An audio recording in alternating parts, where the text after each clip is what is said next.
Imaginez, vous enterrez votre bébé, vous pleurez pendant des années, vous portez ce deuil. Chaque matin, chaque soir, chaque nuit, ce petit cercueil blanc, cette image qui ne part jamais. Et puis, 10 ans plus tard, lors d'une fête du Nouvel An, vous voyez une petite fille de 6 ans, et quelque chose en vous s'arrête, parce que cette enfant, elle ressemble à votre bébé morte. Trait pour trait, la même forme de visage, le même regard, la même fossette. Et là, dans la fête, dans le bruit, dans les rires, autour de vous, vous vous demandez, est-ce que c'est possible? Est-ce que ma fille est vivante? Cette histoire, c'est l'histoire de Caroline Correa, une mère de Philadelphie, une mère qui n'a jamais vraiment cru que sa fille était morte, et qui avait raison. Prenez le temps d'écouter jusqu'à la fin, parce que cette histoire est vraie. Chaque détail, chaque mot, elle s'est passée aux États-Unis. Elle a bouleversé une nation entière, et elle est restée gravée dans les mémoires comme l'un des cas les plus extraordinaires de l'histoire criminelle américaine. Nous sommes en décembre 1997. Philadelphie, Pennsylvania, États-Unis.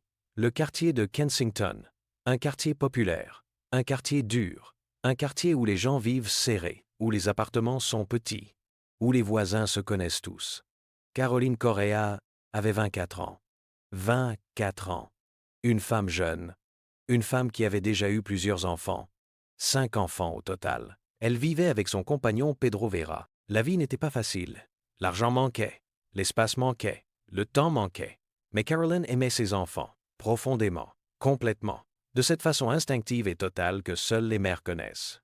Le 23 décembre 1997, elle a donné naissance à son 5e enfant, une petite fille prénommée Delimar Vera. Le prénom est doux, presque musical, Delimar. Elle avait 10 jours seulement, un petit corps, un petit visage, une petite vie qui commençait à peine. Ce soir-là, le 2 janvier 1998, Delimar avait exactement 10 jours. Caroline était dans l'appartement. Elle gérait ses autres enfants, elle faisait ce que les mères font, nourrir, surveiller, consoler, organiser. Et puis, les flammes. Soudainement, un incendie s'est déclaré dans la chambre des enfants. Les flammes se sont propagées rapidement, trop rapidement. Caroline a crié. Elle a tenté de sauver ses petits. Elle a paniqué. Elle a fait ce qu'elle pouvait. Les voisins ont entendu. Les secours ont été appelés. Les pompiers sont arrivés. Ils ont maîtrisé le feu. Quand la fumée s'est dissipée, quand il a été possible de rentrer, ils ont trouvé quelque chose dans le berceau. Le corps carbonisé d'un bébé. Caroline s'est effondrée. C'était Delimar. Du moins, c'est ce que tout le monde a cru. Une autopsie a été réalisée. La conclusion? Mort accidentelle par inhalation de fumée. L'enquête a été rapide. Trop rapide peut être. Pas de poursuite, pas de suspect, pas de questions approfondies. Un incendie domestique, une tragédie, une famille en deuil. Delimar Vera a été déclarée morte. À l'âge de 10 jours, sa mère a enterré un petit cercueil blanc. Un tout petit cercueil blanc. Et la vie a continué. Douloureuse, incomplète, comme si quelque chose manquait, parce que quelque chose manquait. Quelqu'un. Les années ont passé. Caroline portait son deuil. Elle continuait à s'occuper de ses autres enfants. Elle continuait à vivre. Mais Delimar ne la quittait jamais vraiment. Ces bébés de 10 jours qu'on perd, on ne les oublie pas. On ne peut pas les oublier. Ils ont eu le temps de naître. Ils ont eu le temps d'exister, d'être réels, de sentir l'air, d'entendre une voix. Et puis, ils sont partis. Caroline gardait précieusement les photos de naissance de Delimar. Ces photos prises à l'hôpital. Ces photos de quelques heures, qui étaient tout ce qui lui restait. Elle les regardait parfois, peut être pour se souvenir, peut être pour ne pas oublier le visage. Cette petite fossette au menton, ces oreilles particulières, ce regard, le regard d'un bébé qui vient à peine de découvrir le monde. Les années passaient. 1999, 2000, 2001, 2002, 5 ans, presque 6. La vie continuait. Mais le deuil ne partait pas. Le deuil d'un enfant ne part jamais vraiment. Il s'installe, il s'adapte, il prend une place permanente dans le cœur. Et parfois, il parle. Il murmure des choses qu'on n'écoute pas toujours. Jusqu'au jour où on ne peut plus faire autrement. 31 décembre 2002. Carolyn était invitée à une fête du Nouvel An. Une fête chez une amie. Des gens qu'elle connaissait. Des gens qu'elle ne connaissait pas. Une soirée normale. Des enfants qui couraient partout. Des adultes qui parlaient. De la musique. De la nourriture. Carolyn était là, parmi les invités. Présente mais peu. Être pas vraiment là. Et puis, son regard a été attiré par une petite fille de 6 ans environ, aux cheveux bouclés, au sourire éclatant, au visage ouvert. Une enfant belle, une enfant heureuse en apparence. Mais ce n'était pas sa beauté qui avait attiré Caroline. C'était autre chose, quelque chose d'indéfinissable. Une ressemblance? Caroline s'est arrêtée. Elle a regardé plus attentivement. La forme du visage, le regard, la fossette au menton. Son cœur s'est mis à battre différemment. Elle a ouvert son portefeuille. Ses photos de naissance qu'elle gardait toujours avec elle. Elle a regardé les photos. Elle a regardé la petite fille, les photos, la petite fille. Encore et encore. Et quelque chose en elle a dit non. Non à la raison. Non au bon sens. Non à tout ce qu'on lui avait dit. Quelque chose a dit, c'est elle. C'est ma fille. Ce qui s'est passé ensuite, c'est quelque chose d'extraordinaire. Caroline Correa a mené sa propre enquête. Seule. Sans la police. Sans un détective privé. Sans aide officielle. Parce que qui allait l'écouter? Qui allait prendre au sérieux une mère qui disait avoir retrouvé sa fille morte 10 ans plus tôt dans une fête du Nouvel An? Personne. Alors, elle l'a fait seule.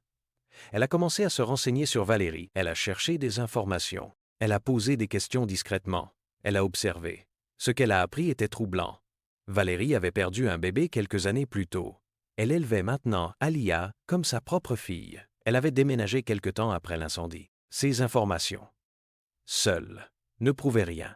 Mais elles allumaient quelque chose. Caroline a cherché des photos de Alia. Elle les a comparées aux photos de naissance de Delimar. La forme des oreilles, c'est quelque chose que les médecins savent. Les oreilles d'un être humain ont une forme unique, comme les empreintes digitales.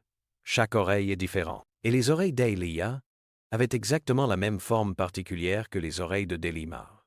Sur les photos de naissance, la même forme. Convaincue, Carolyn a contacté la police. Elle a demandé une analyse ADN. La réaction des enquêteurs a été prévisible. « Madame, votre fille est morte. Il y a 10 ans, nous avons un rapport d'autopsie. Nous avons un dossier. Nous avons une enquête classée. Votre fille est morte. » Mais Caroline n'a pas lâché. Elle a insisté, elle a expliqué, elle a montré les photos, elle a décrit les ressemblances, elle a présenté ce qu'elle avait découvert. Elle n'était pas une mère folle, elle était une mère méthodique, une mère qui avait fait son travail, qui avait collecté des preuves, qui avait des arguments. Finalement, les enquêteurs ont accepté. Un test ADN a été ordonné. Des prélèvements ont été effectués. Sur Caroline, sur Alia. Et les résultats sont revenus. Quand le rapport est tombé, quand les enquêteurs ont lu les chiffres, le monde autour d'eux s'est arrêté. La probabilité de parenté, 99%. Alia était bien Delimar Vera. La petite fille n'était jamais morte. Elle n'avait jamais été dans ce cercueil blanc. Elle avait grandi, elle avait ri, elle avait joué, elle avait eu une vie. Mais pas avec sa mère. Et là, le voile s'est déchiré complètement. La vérité derrière l'incendie de 1997 allait enfin éclater au grand jour. Valérie, la femme qui élevait Alia, la femme qui se disait sa mère, la femme qui avait assisté à des fêtes, qui avait souri, qui avait vécu normalement. Pendant 10 ans, Valérie avait été la voisine de Caroline. Elle vivait près d'elle, elle la voyait, elle voyait sa famille, elle voyait ses enfants, et Valérie voulait désespérément un enfant. Elle n'arrivait pas à en avoir. Ce désir, ce manque, cette douleur d'une femme qui veut un enfant et qui ne peut pas en avoir, ce désir l'avait consumée, et il l'avait fait basculer. Selon ses aveux, Valérie avait planifié le kidnapping pendant des semaines. Des semaines. Elle avait observé les habitudes de Caroline. Elle avait regardé les allées et venues. Elle avait attendu le bon moment. La nuit du 2 janvier 1998, elle avait agi. Elle s'était introduite dans l'appartement, par une fenêtre, discrètement. Elle s'était dirigée vers le berceau. Elle avait pris le bébé. Delimar dormait. Elle l'avait prise. Elle l'avait emporté. Et ensuite, elle avait mis le feu avec un produit inflammable qu'elle avait apporté avec elle, qu'elle avait préparé à l'avance, pour couvrir ses traces. Et dans le berceau, elle avait placé autre chose. Un corps. Le corps d'un autre bébé. Un bébé mort-né qu'elle s'était procuré.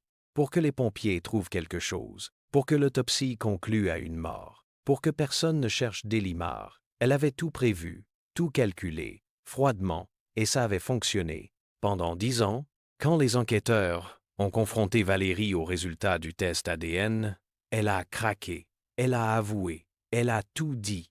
La planification, l'attente, l'entrée par la fenêtre, le bébé pris dans le berceau, l'incendie volontaire, le corps substitué, la fuite avec Delimar. Elle a tout raconté. Les enquêteurs ont écouté. Ils ont reconstitué les faits. La reconstitution judiciaire a confirmé ce que Valérie avait avoué. L'incendie n'était pas accidentel. Il avait été provoqué volontairement.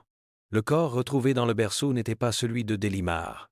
C'était le corps d'un autre nourrisson, mort-né, que Valérie avait obtenu d'une façon que l'enquête n'a pas entièrement élucidée. Et Delimar avait été élevé sous un faux nom, Alia, pendant 10 ans, sans savoir qui elle était vraiment, sans connaître sa vraie mère, sans savoir que quelque part, une femme pleurait, la portait dans son portefeuille, la gardait dans son cœur.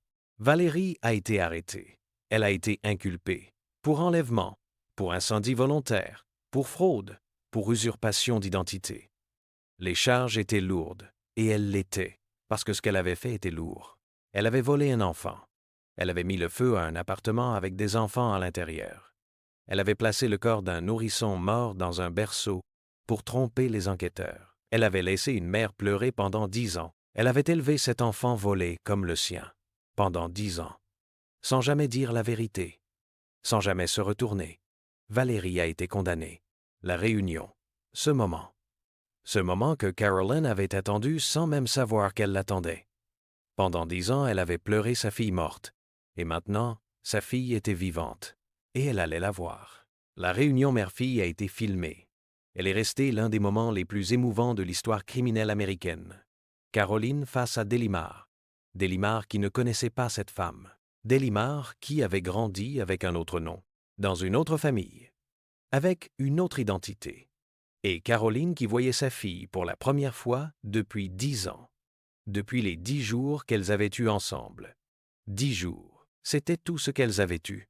Et maintenant, elles se retrouvaient, avec 10 ans à reconstruire, 10 ans d'absence à combler, 10 ans de vie à partager. Comment est-ce qu'on reconstruit ça? Comment est-ce qu'une petite fille de 6 ans comprend que la femme qu'elle a appelée maman pendant toute sa vie n'est pas sa vraie mère? Comment est-ce qu'elle intègre qu'elle a une autre identité? Un autre prénom? Une autre famille?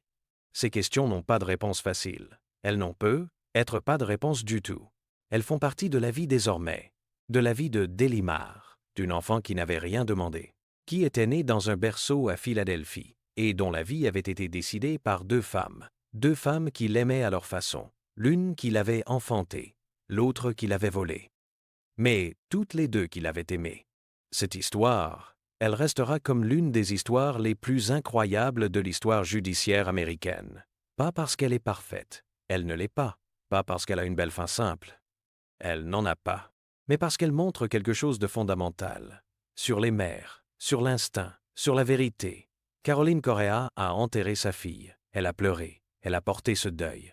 Et 10 ans plus tard, à une fête de quartier, quelque chose en elle a reconnu son enfant, dans un regard, dans une fossette, dans la forme d'une oreille, et elle n'a pas laissé passer. Elle aurait pu dire que c'était impossible, que les morts ne reviennent pas, que c'était son imagination.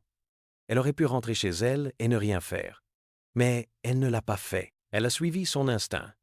Et son instinct avait raison. Le monstre de cette histoire, ce n'est pas un inconnu venu de loin.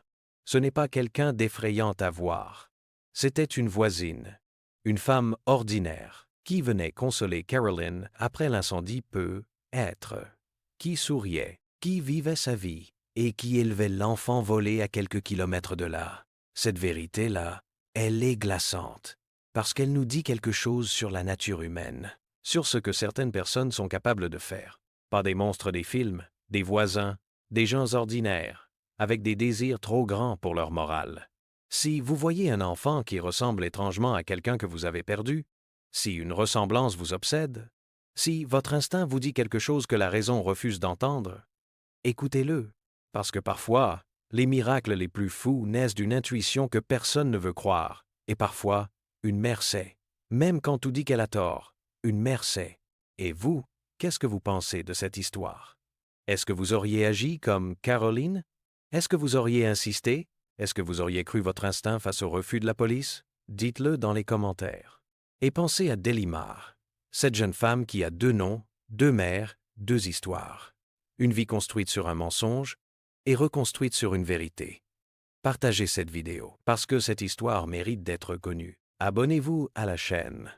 Activez la cloche et retrouvez-nous dans la prochaine histoire. Parce qu'ici, on raconte des histoires vraies.